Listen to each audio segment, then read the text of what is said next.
right. Good morning, everyone. So yeah, as was introduced, I'm here to talk to you a little bit about augmented and virtual reality, something that I'm, personally thinking about for most part of the day. And yeah, first of all, so thanks, Shaita, for having me because I always like these opportunities to talk about the subject. And I think already pretty much everything about me was already covered. Currently web developing at the KLM. And I'm doing XR. XR, by the way, is basically the term that encompasses both augmented and virtual reality. I'm currently doing that for 360 Fabric for a couple of customers for them. And I'm also currently working on a small project at the XR base.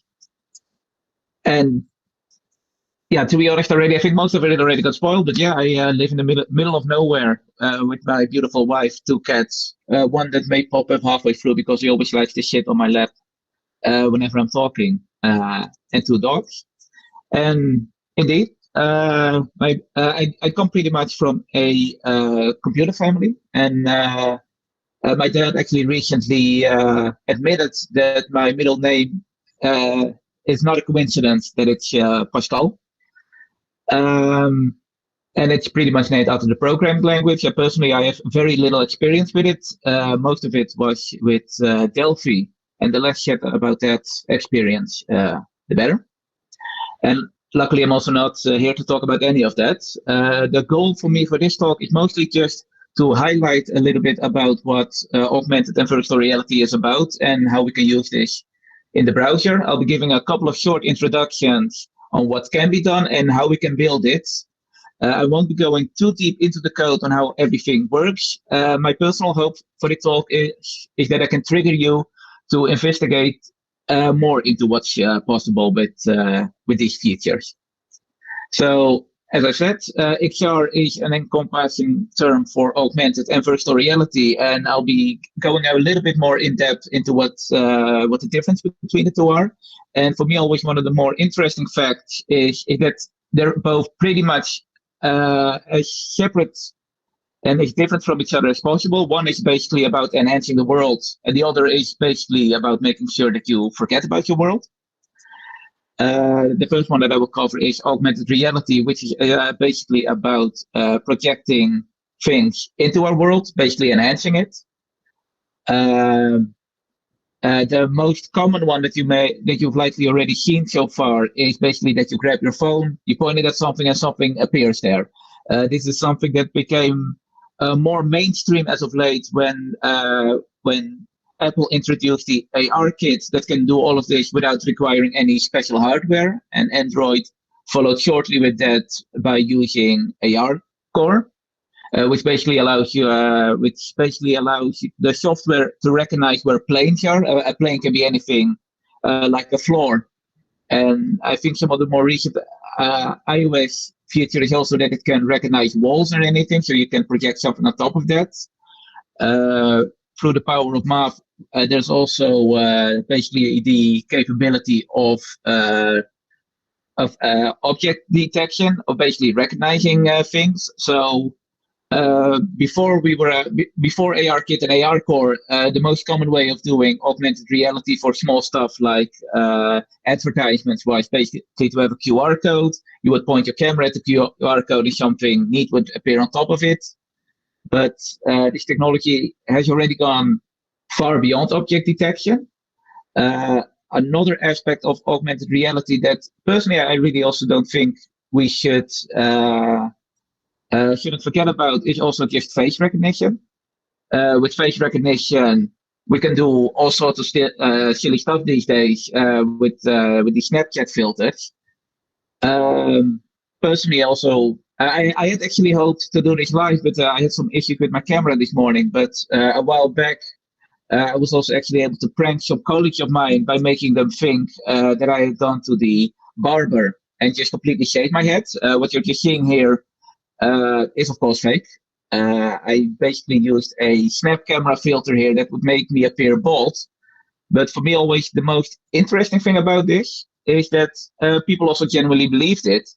In fact, the worst response I got is that it looked far better than me with hair. like that this was a great look, and that I made a bold choice, and that I should continue remaining bold. Personally, I like my hair too much, as does my wife, so I'm not even considering this. But for me, one of the more interesting aspects of this is that this, I think, is actually something that can be pretty important in the future when augmented reality will become even more mainstream, because this will essentially allow people to determine what their reality looks like, or how people, or basically how other people look. This will basically be a way for people to define themselves digitally and be able to basically be whoever they want to be.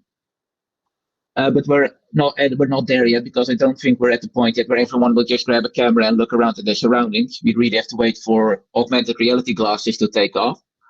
But for now, the more mainstream devices that we have are for virtual reality.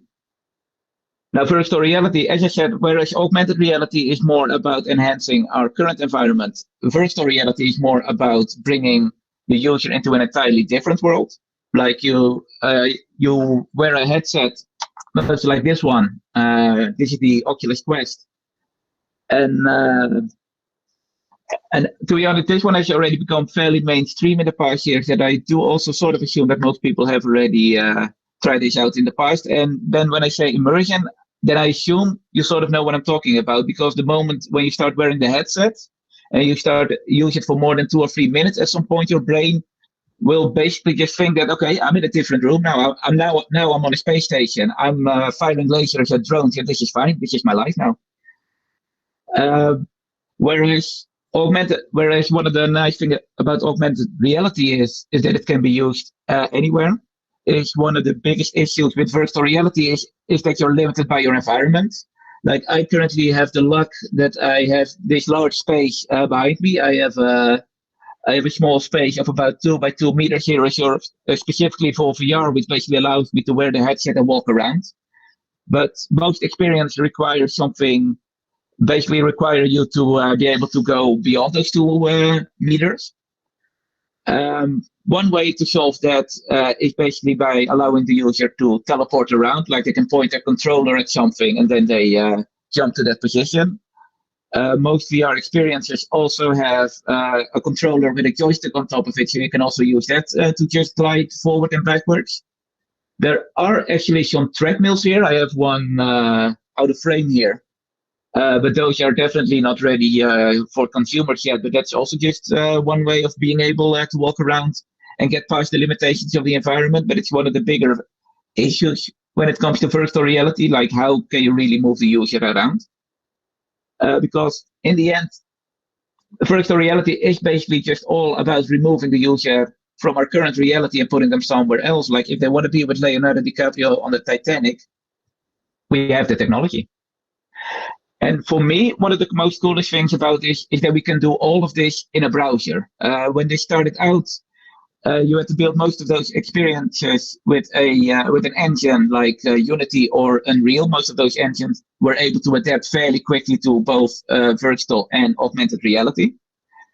And when I started out, I could work with it. I had a bit of experience with Unity and I could build stuff with it. But once I found out that I could actually do this in the browser, I quickly jumped on top of it. I'm a web developer by trade, and that I was basically able to use the knowledge that I already have there and adapt it to the browser was great. But specifically because you also get all the pros that you get with a browser, like being able to quickly and easily share your applications with others instead of asking them to download something, install it, run it, and also keep it up to date. You don't have any of that. Instead, you just give someone a URL and they're there. That's for me always one of the biggest things about WebXR. The main reason why we could start out doing this in a browser are 2 factors. One is that 3D for a very long time has already been a part of the browser. With WebGL, we can basically create these 3D environments, show them to the user, or 3D models. When this initially started out by using mobiles for the Google Cardboards, most of this was done by just a little bit of hacking, like they had to show a scene twice, once for each eye, and then use the gyroscope to be able to look around. But I think 2 years ago, they officially introduced the so-called WebXR API to JavaScript. And what this basically does is it allows you to actually get access to the hardware, see what its capabilities are, like is it actually able to walk around and move around? Does it have controllers? It shows what are the positions of the controllers, and then we can adjust the 3D scene accordingly. And that basically allowed us to very quickly get into this and start building these experiences. Most of these experiences we've built with either Free.js, which is a remarkably powerful open source library maintained by the so-called Mr. Dupe. I know he has a different name, but I think that's how he goes online. The other is Babylon.js, which is also fairly powerful. Also open source and currently developed by Microsoft. And what I personally dig about it the most is also that it has full support for TypeScript. One of the bigger issues, however, especially for web developers who just have a budding interest in this, is that it requires a lot of effort to really get into this because you have to first learn how to build 3D, and then you have to learn how to put VR on top of it, and it all has to be done in JavaScript, so it takes a while to get into it. And it would also it makes for very difficult talks to give because you're basically giving all this information to the developers. Luckily, there is a different framework for it that I will mostly be highlighting this morning called A-Frame, which basically allows you to build 3D experiences using nothing more than just HTML and a bit of JavaScript. It makes use of a so-called entity component system, which I will just... this entity component system is something that's used in most engines like Unity and Unreal, in which you basically just put things in a space and then you add components on top of it to indicate what should be rendered there or what should be done there. I'll just very briefly go through this and then just show some examples on how A-Frame works and how you can quickly use it to put something together. So when you start out with a 3D scene, it's all just emptiness. And then you start adding these entities into it. Now, in this particular case, I'm showing them as black dots, but essentially an entity can be anywhere in the world. And at that point, an entity is basically nothing. You're just saying that, okay, there is an entity over here, and then you can basically say, what do I want this entity to do? So, for example, you can say, this entity here, this will be a camera. This will be a viewport for the user to be able to look around at stuff. And then you can start adding other components to an entity. Like, for example, I want this particular entity here to be a 3D model of a car so that when the camera looks at it, I can see the car over there. And then you can add all sorts of different components on top of an entity. There can be sound so that you can have something playing off the side. You can add a user interface to it to allow the user to interact with something, like if they want to be able to see different cars and the like. But honestly, I'm always very much a big proponent of just showcasing something. So what I will be doing here, I have a small glitch project prepared here.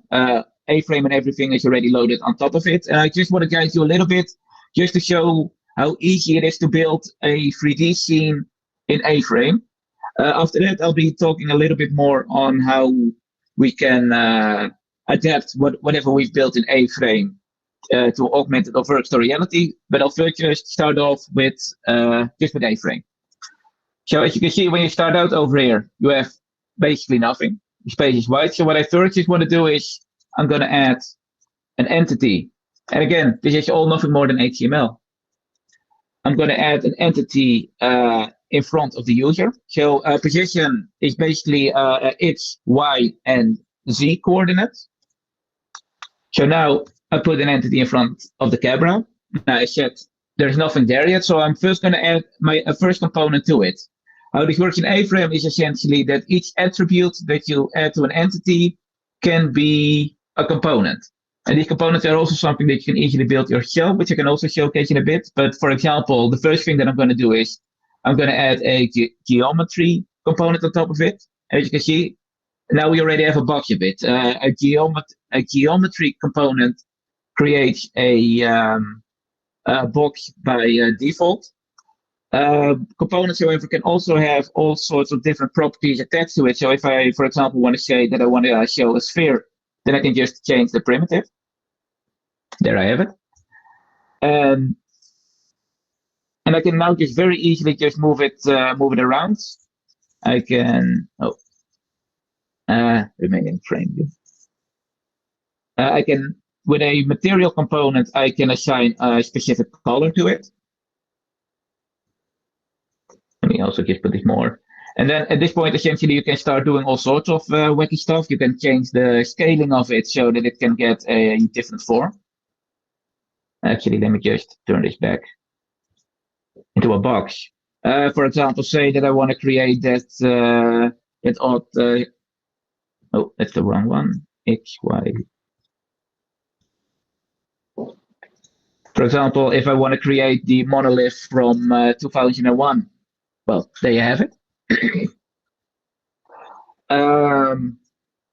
And with this sort of stuff, you can basically go a whole lot farther with it. For example, what can I do? Let's say you can also have, you don't have to create entities and components all the time in A-frame. There are also these so-called shortcuts you can take, in which I can also just say that I want a box in front of the user. And in the background, it's now basically creating an entity and assigning the components to it. But say, for example, I now just want to have a planet here. You can add images on top of a model. So in this particular case, I've created the Earth. What else can I do? I can also add a so-called sky object around the user. Okay, it's not meant to do that. That's better. And I can grab a 360 image that I have, put it on top of this. And there, all of a sudden, I'm in a far prettier space. Basically, with all of these small tools, you can add all sorts of stuff. And like I said, you can also create your own components. So I'm just gonna give this a red color again, and position it in front of the U here. And I'll just very quickly go through this, but I just want to showcase this to show how easy it is to create your own components, and that way basically add your own logic to whatever entity you're building. So say, for example, I want to be able that if I click on the planet, I want to change the color of it. So I'm now creating a component called planet. And I'm basically now adding an event listener to it, click. And so now if the user clicks on it with the mouse, then I just say that I want to change the attribute color, that is currently red, and I want to change it to blue. Now nothing will happen now just yet. That's because I've only created the component. And I've named this component planet, and I can now add it to this sphere by just adding it as an attribute. And now if everything is working correctly, which of course it never does, let me just do a very quick check, and if it doesn't work, then I will have to move on.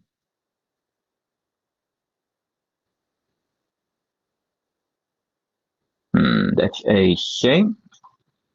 I know you hear this all the time, but it was working this morning.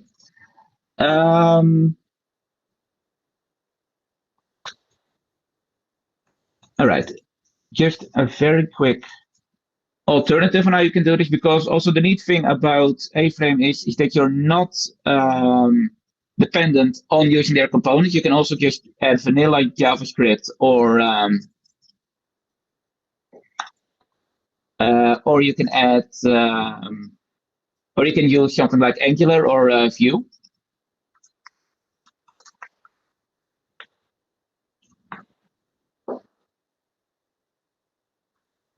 So yeah, this was just a bit of a simple example, but by just adding a click event to this, I can change the color. The nice thing also about this, basically in A-frame, whenever you change the attributes here in real time, you change the you basically change the properties of the entity on the fly. And honestly, there's just a lot of cool stuff in here that you can use. There are also some nice pre-made components that you can use, like the environment, to quickly just create a bit of a surrounding that looks nice.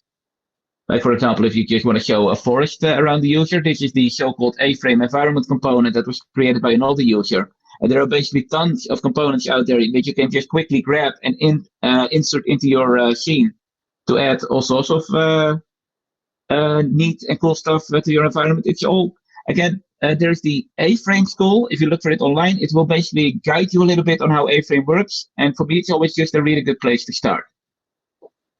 Now, at this point, we're able to create all of these 3D scenes, but how do they relate to XR, to augmented and virtual reality?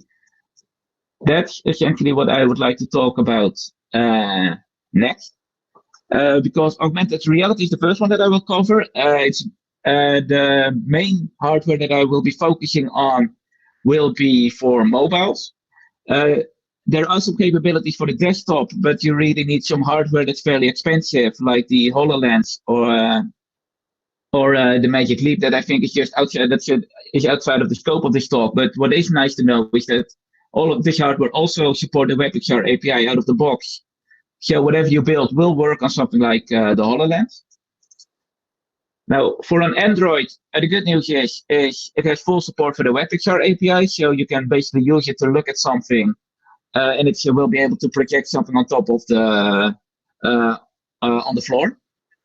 And it can also do some detection of a little bit of object detection using other libraries. There is also what the WebXR API also has is the so-called DOM overlay, for which Android has support, which basically allows you to add HTML scenes on top of your AR experience, so you're able to add some more interactivity with that. Now, unfortunately, the bad news for the iOS users is that there is no official support yet for the WebXR API, so the browser does not have access to the same features that ARKit offers, which I really think is a really big shame. And there are some rumors that they're currently adding it, but it may take a while. What they do offer is the so-called AR Quick Look, in which you can pass a 3D model to the browser, and then the user will be able to add that to their environment, which is a fairly nice way, especially for stores, to show what an object would look like in the real world.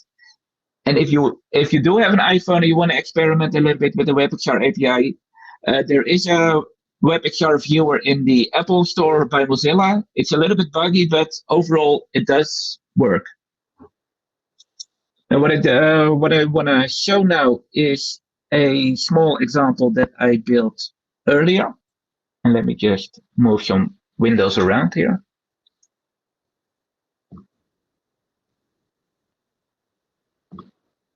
So what you're currently seeing here is my phone. Now what I'm going to do is, it's working, yeah. There's currently a red box here. And what I want to do is show this in my room here. So if I press the AR button down here, then as you can see now, the cube is spawning here in my living room. I can walk up, I can look around at it and view it from all sides. Now this requires no coding knowledge whatsoever. You just build the scene, and the AR button and everything is in A-frame by default. And you see the two buttons, animate and color, in the lower left. Those are basically just HTML elements which you can press to change the color or something. Or if you press animate, then it will start rotating, which is an animation that I've just added to it. And honestly, for me, I only recently really discovered this. And I was honestly just blown away by how quickly and easy I was able to set it up. Like, you can just build a 3D scene in A-frame, you press AR and everything works. And with the DOM overlay, it just makes it really easy to add your own interactivity to it.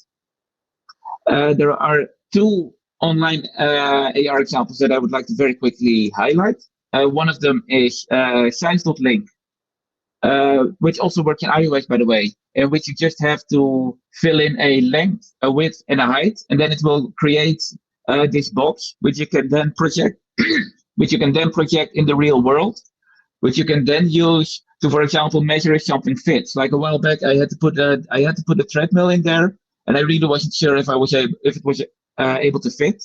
And with the use of this tool, I could very quickly, easily do that without also having to download an app or anything. And I've just how quickly and easy this works for me is just one of the many strengths behind WebXR. The other example that I really, if you have an Android, then I would really recommend that you check this out. It's by the very talented Ada Rose Cannon from Samsung. What this basically allows you to do is draw a roller coaster in your living room, and it just instantly works. It adapts to your environment. You can add all sorts of stuff to it, like the loop and everything. And for me, this is just an excellent example to showcase just on how advanced the browser already is, because most people seem to think that WebAR is mostly just about projecting an object in the real world. But this example also just really showcases you can do so much more if you want to. The other one, of course, that I will also be talking about is also the one that I will admit personally I'm a little bit more passionate about than augmented reality, which is VR. VR is on the browser is essentially can be done either via mobiles or via desktop. I think most people have seen the mobile version before, in which you basically grab a Google Cardboard like this. You start the experience, you put your phone in here, and then you can just look through here to see the 3D scene. Google Cardboard has a bit of a stigma these days because it's just not as powerful, but personally, I still think it's an excellent tool. It's an easy way to reach many consumers, but especially as a developer, I think it's interesting because it can just give you a first impression on how VR can be. You're of course not going to get the same experience if you're doing something on a desktop, but it can still just give you an idea on what the immersion feels like when you build something. Now, on Android, it has full support for the WebXR API, so we can already do everything with it. iOS doesn't, but it can be hacked by just reading the gyroscope sensors and everything. Now, there are also many other headsets like the Oculus Quest, the HTC Vive, the Windows MR headsets, and I'm also just happy to say that I think all of these support the WebXR API, mostly, however, of course, Firefox and Chrome and Edge as well. We have full access to the controller, so we know where the user is looking at something, pointing or interacting. And yeah, what can I say? It all just it works with the Oculus Quest. They also recently added support for hand tracking, so that if you're wearing the headset, you can actually see your hands and then interact. And the WebXR API also has support for this, and there are already many cool prototypes coming out of this, all of them powered by the browser. Now, the example that I have prepared for VR is, yeah, I think, again, what this will mostly showcase is how easy it is to build these examples. My apologies, I have to very quickly update this here. So the example that I have here is basically just a normal space where you can look around. Come on, full screen you. Thank you. And if I now press the VR button in the lower right, you get a request if you want to provide access, and then you get the scene via displayed as two separate screens, one for each eye, which basically provides depth. And this way you can look around you. The lag that you're seeing, by the way, is from the streaming, not from the 3D scene itself. And especially for cardboard examples, most of the time there is a cursor in the center, as you can see here, which you can use to interact with your environment. So in this case, I'm going to look at this box. And if I tap the screen, then the color changes. Now, if I were to have a controller, I could also see this working, where I could just point my controller at it to look. In fact, I think I may have a bit of an example for this. I'm not using a what you call it. I'm not actually using a headset at the moment because it's just too difficult to really set it up during a talk. But there is a WebXR emulator which you can use to quickly test things in a browser, but also to showcase how this works. So now, if I press the VR button, I'm emulating an Oculus Quest here. As you can see, you can just look around using using the full environment, the 6-degree field of vision. And you also have access to the controller. So if the user starts moving their controller around, it will instantly pop up to the screen, and then you can use the controller to point at things and interact with your environment that way. Now, some examples that I have for VR. Again, I have two of them. One of them is Frame VR, which especially during the lockdown was very popular. What this basically allows you to do, you go to a URL, and then you can just spawn it there. You get in a 3D environment along with all the other people. You can also see them as avatars, and you can see and talk with each other. And this is one way how people are using WebXR online to be able to talk with each other. The nice thing about it is that it also works really easily both on desktop and with a VR headset. Like everyone can talk with each other. If you're on a desktop, then you can also show your webcam in the 3D environment so that people can still see you and you can still interact with them. It's also, hint, hint, a very nice way of holding a conference because it also really gives you a chance of being able to walk around. And there are also some alternatives out there. There's the open source Mozilla Hubs. And a very popular one in Holland is GetMebo, which is used by a lot of companies, including the KLM, to have a Amiibo, basically to meet with each other for drinks. It's a little bit more playful, whereas Hubs and Frame VR, I think, are a little bit more focused on business. The other example that I generally like to showcase is Moonrider. Now, this is essentially if you have a VR headset, then most likely you've played Beat Saber, which is a game about hitting notes to the rhythm of a song. And for me, this is always the prime example that anything that what a desktop app can do, a browser can do the same thing as well. And in some cases, even better, because this one also makes it far more easier to add custom tracks to it. And it's honestly about as close to the same experience as you have in Beat Saber.